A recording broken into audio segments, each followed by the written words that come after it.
poin yang menurut saya sangat indah kalau kita renungkan, bahwa ternyata penderitaan itu bisa menguatkan keutamaan iman, harapan, dan kasih. Nah, kalau kita perhatikan, seringkali ketika kita menghadapi sebuah penderitaan, kita akan merasa nggak nyaman dengan itu, lalu bisa jadi putus asa.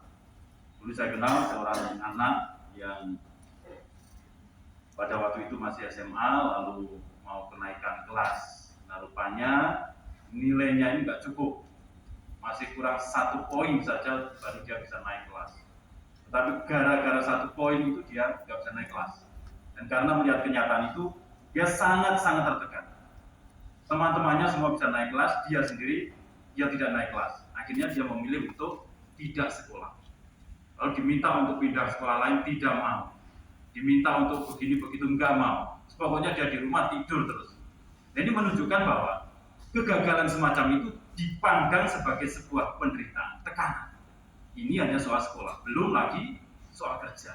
Gagal dalam bekerja, kita lalu merasa kita nggak ada nilainya lagi.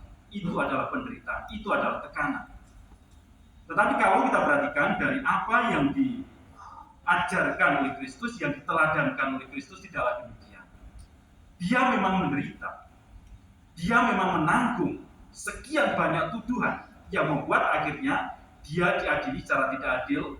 Akhirnya dia harus menanggung hukuman sampai mati di kayu salib. Tapi apakah dia berhenti begitu saja? Tidak. Dia justru menyongsong ini semua. Ini menunjukkan ada ketekunan di situ, ada keteguhan di situ.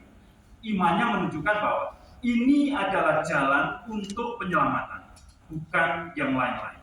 Mungkin kelihatannya memang dia diadili secara nggak benar. Mungkin dia menerima hukuman secara tidak adil. Tetapi dia melihat di tengah ketidakadilan, di tengah ketidakbenaran itu, dia punya visi, dia punya misi, yaitu penyelamatan.